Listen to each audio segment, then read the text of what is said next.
Hello and welcome to another Fortnight on the Isle, my bi-weekly update series where, it's self-explanatory. We talk about everything that happened over the last couple weeks and a little bit sort of about what I plan to do in the upcoming future, like video releases. Not going to dive into too much details in the beginning of this video, but I will say a couple of things cropped up over the last week that may affect videos.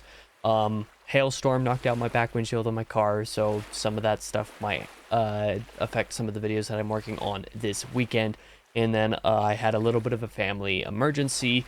Let's call all the stuff associated with that to be determined. Not sure how things are going to go. Some of the more time-sensitive videos, such as Fortnight on the Isle or a couple of the reading diaries that I have planned in the near future, may be affected. My video schedule may see a little bit of shuffling around on account of that, depending on what stuff kind of goes down.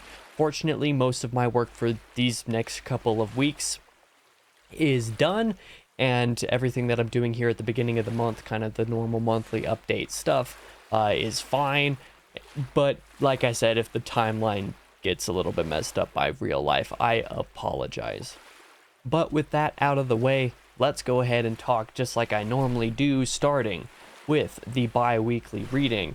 I did, of course, continue reading Infinite Jest over the last couple of weeks. In fact, over these couple of weeks, I read all of chapter 27, so the second to last chapter. Now, that might not sound like much, but if you know Infinite Jest, you know that, well, the last two chapters of the book encompass like 40% of the entire book, or maybe even a little bit more than that. It's legit. This Chapter 27, about 190 pages, not including about 20 plus pages of endnotes. In fact, I think it might actually be a little bit closer to 30 pages of endnotes.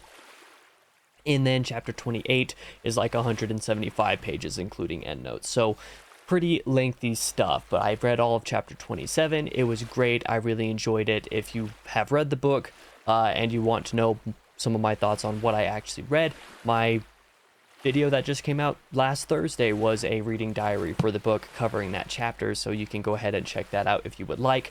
And then this morning I also continued starting on with chapter 28 because I hope to have, assuming that the video schedule doesn't get messed up because of real life stuff, or the reading schedule doesn't get messed up because of real life stuff, quite frankly, I hope to be able to finish chapter 28 over the next couple of weeks so that the next one of these diaries that is scheduled for, well, we'll talk about that a little bit later, is able to come out on time.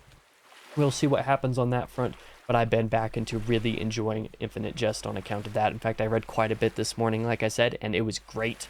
I also continued reading The Failures by Benjamin Lyer, first book in the Wanderlands trilogy, which I come to discover is what the plan is. I finished part 2. I read all of part 2 over the last couple of weeks. In fact, I started that like last Monday, hoping to get a little bit more of it done last week, but then I was working on a different reading project. I actually did a copy edit job for Tales of the Sun Eater Volume 4 to come maybe late this year, maybe early next year. Kind of depends on the time frame for when other stuff gets released, like the Empire of Silence Diamond Edition and the Murdered Sun and Derrida edition, which both have stories that will be found in Tales Volume 4 that have to come out before Tales 4 can come out. But like, I read that and this, did all of that basically last week, so I'm all good. Or, well, I did Tales 4 last week. I started this last week, but then finished it this week. But I did finish part 2 before August turned around, so that was something cool that happened. I'm hoping to get the rest of this finished, as well as Infinite Jest, both done over the first couple weeks of August. We'll see what happens on that front, but this isn't the reading wrap-up and TBR video. This is the bi-weekly reading for this. What else did I get read over the last couple weeks? Well, I also got a little bit more audiobook stuff done because July was absolutely insane for audio/immersive reads for McCarthy. If you were around for the last Fortnight on the Isle, you know that I got through like 4, maybe even 5, I think 5 Cormac McCarthy books last Fortnight. I guess it was actually technically 4. This week I got through the last 2 of them that I had, so that would be Blood Meridian reading for the first time, and then a reread of No Country for Old Men. Blood Meridian, this is going to get a video dislike or two. I don't get the hype with Blood Meridian at all. It's one of my least favorite books I've read since starting the channel, and easily my least favorite McCarthy book, even discounting The Road and cities of the plane. I don't like Blood Meridian, and I also don't get the hype behind Judge Holden. I think he's a cookie cutter 5th grade philosopher, and that he just takes advantage of naive, dumb people, and that's what makes him seem so intelligent and compelling when he's really not actually that intelligent or compelling of a villain compared to, say, Anton Chigurh, because I reread No Country for Old Men to finish out my McCarthy journey, which I'm glad I did. I liked it even more this time, finally gave it the 5 stars that I should have given it the first time. And Anton Chigurh is actually a really compelling villain, and the narrative of this is actually really great, doesn't pull any punches, and is frankly very well crafted, whereas Blood Meridian I thought was really repetitive and just kind of, not good. So that was my reading. Largely good aside from Blood Meridian, but Blood Meridian was bad enough that I've almost managed to blot it out of my memory to some degree. So overall, I would say it was a pretty successful fortnight. In terms of the bi-weekly writing, however, well, I would say things were also kind of successful to some degree, if you want to consider it that way. No progress on the Reign of Ash.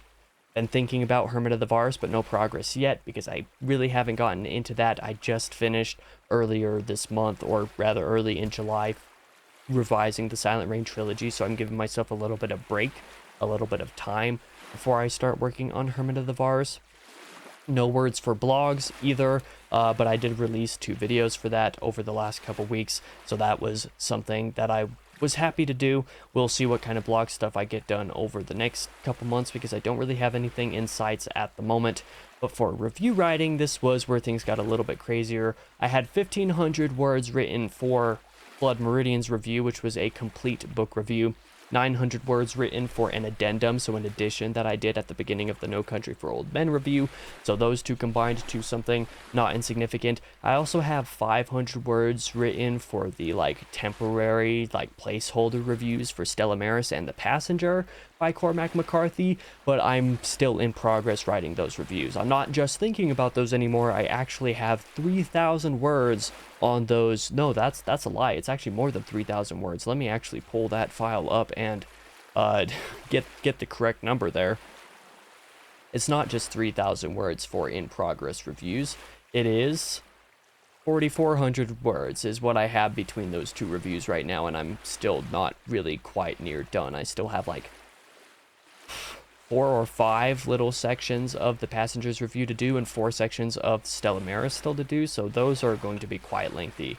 Hope to complete those over the next couple weeks, but I'm going to work on those at work is basically what's going to happen. As for the coming releases, well, just as normal, I have quite a few videos planned for the next couple weeks, but where the last several months have seen me talking about 5 videos every week for the main channel, I just have 4, maybe 5 here. This Tuesday on the 6th will be episode 169 of the Book Binge. That will be the July book of the month and reading wrap up, and then the August TBR video. I'm really excited about that. I'm going to be recording that as soon as I'm done with this video here. This Thursday on the 8th will be my top 5 dystopian stories that I want to read. That's a shorter video, but that will be out on Thursday. Next Sunday on the 11th, I might have a little bonus episode of sorts for Short Story Sundays, discussing why I discontinued the series, why I made that decision, kind of all the factors going into that. But because of what may or may not happen this week, I'm not 100% sure if I'll have the time to be able to do that. I will certainly try to if I can, but if I can't, that might come out a couple weeks after that instead. Next Tuesday on the 13th will be my review for The Orchard Keeper by Cormac McCarthy. I'm realizing that over the rest of this year, I'm going to have to get out all the rest of my reviews for McCarthy rather quickly, because now that I'm done with all of them so soon, done reading all the books, I need to get through the reviews because I want to do a tier list kind of ranking for all of his books. But it's going to be a little bit hard to do that if all of the reviews are kind of still outstanding. So The Orchard Keeper will be next Tuesday on the 13th.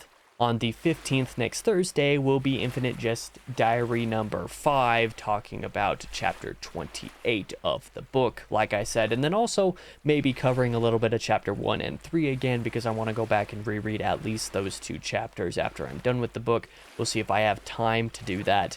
Of course, if I'm not able to read that much of the book in time, I'll have to shuffle the video schedule around. Even if I am able to read the book, but I'm not able to get that video done to be out on that Thursday in time, then I might have to shuffle the video schedule around a little bit, but that's what's tentatively planned for next Thursday. On the second channel, let's talk about what actually came out over the last week and a half, well, sort of 2 weeks, I guess. I did indeed get the 21 Pilots video released on July 22nd, but I titled that video A Genre All Their Own, the 21 Pilots discography ranking, so you can check that out if you missed it. On the 26th was not, in fact, a Crowsworn demo Let's Play. It was instead an introductory episode for the Kingdom Hearts 2 Let's Play that I'm doing with Josh, so episode 0 for that, so you can check that out because that came out on the 26th of July. And then on the 29th of July, my gateway into progressive metal, the Periphery discography ranking came out. So all those came out which weren't properly in the previous Fortnight on the Isle. So if you want to check those out, you can totally do that. It was technically a couple days ago, but on Friday, August 2nd, the first proper episode of the Kingdom Hearts 2 Let's Play did come out, which I'm glad that I was able to get that out. It was actually looking like it wasn't actually going to come out on time. But over the next couple Fridays on the 9th and the 16th, I have episodes 2 and 3. So finishing out basically the tutorial section before moving on into the Disney worlds of the game. I hope to get out over the next couple Fridays, but if I'm not able to edit those in time, they may not come out in time. They might be delayed till a little bit later. We'll kind of see what happens. It really depends on what I do or don't have time for. Speaking of what I do or don't have time for, over the last couple weeks, I didn't really have time to do any entertainment type of stuff. I continued a little bit of Kingdom Hearts 2 with Josh, got the first 3 Disney worlds done, so those would turn out being episodes 4 through 6 of the Let's Play, which will be out later in the month / moving into September a little bit. But I didn't get anything else done because I was basically just doing a bunch of reading and other kind of stuff, and also setting up a new PC. This workstation is going to be retired here pretty soon, so I've been setting up the new one so that I can replace it. I was hoping to have that done already by the time I would be recording this video, but it just kind of didn't happen with family stuff. Who knows when that actual switchover will happen. But moving now on into music talk, I just have a couple of things that I want to shout out. Whereas a few weeks ago in July, most of the music releases that I was willing to talk about or wanted to talk about were pretty lacking, all things considered. Let's just say that the last couple weeks this time around have had quite a few releases. In fact, most of them I'm actually skipping because I don't find them notable enough to mention in here and waste a bunch of your time talking about. So the singles and EPs and albums that I want to talk about this time start off with Within the Ruins releasing a second single for their upcoming album. This single was titled The Last Sun. I think I like it just about as much as the previous single. I really like what they're doing. Pretty interesting song structure and musical choices that they've been having.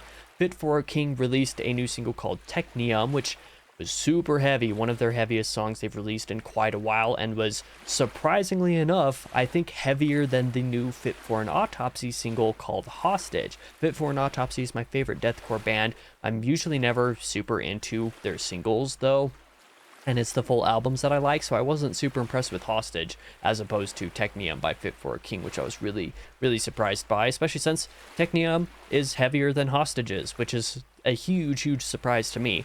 Memphis Mayfire also released a single called Necessary Evil, which I think is right about the same level as Paralyzed. Both of these two singles I've really liked for different reasons. The first single was okay, but I'm actually looking quite forward to their new album, if this is the sort of bar quality that the album hopes to achieve all the way through. A band called Bloodlines released an EP called Holiness Cries, which I quite enjoyed. It took a little bit to get into some of the vocal styles of it, but I enjoyed it overall. I think I'll be listening to this one quite a bit because EPs are just so easy to replay in like moments where you're kind of short on time but need something to fill the silence while you're getting ready for something. So this EP might be the new one of those for me.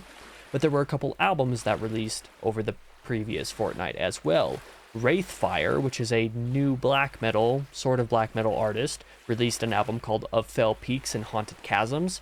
I would say the vocals on this album get a little bit repetitive over the course of the whole thing. He doesn't have quite as much variety as I would like to hear in a metal album, but musically I actually really enjoyed it, where I wasn't super hot on the singles and wasn't super inclined to talk about the singles in the last couple of these updates. I like the full album. I might actually go back to it several times over the rest of the year. A Night in Texas also released an album called Digital Apocalypse, which is great, actually. I really liked this album, but I think it wasn't quite up to the bar quality that I was hoping, since I really, really loved all 3 of the singles that came out for the album. So for the album to be a little bit under, overall, a little bit under the quality of the 3 singles was slightly disappointing, but that's just kind of deathcore in general for me. I tend to have a much harder time with full, like, 40-minute long releases as opposed to the occasional 4-minute song that I can really like. That's just how things tend to go for me. But at the very least, I appreciated that this album actually organized itself a little bit better. The first half of the album is much weaker than the back half overall, which means that moving into the back half, even when it is starting to get repetitive, the better songs are kind of loaded there, so it's still worth listening to all the way through, as opposed to a lot of deathcore records, which are very front-heavy. The first few tracks are amazing, but then the back half just is kind of mediocre, and that means that by the time it's getting repetitive and annoying to listen to in the first place, the songs are also less quality, which makes me inclined to just not listen to the album. This one I will still return to a little bit more than I tend to with deathcore, but I'm going to go ahead and get out of your face now. That's all the rambling that I need to do. I think this video was probably absolutely horrible quality. I apologize for that, but I do recommend that you come back around on Tuesday, just a couple of days, for the monthly reading wrap-up / book of the month, and it's not even close to April, August TBR video. I'm excited for that video because I got a ton done in July. I have not as much planned for August, but I'm excited for what I do have planned for August nonetheless. So that is what I'm planning to do. I hope you stick around for that video on Tuesday. Whether you do or not, I will be back in the next video. Thank you for watching if you did.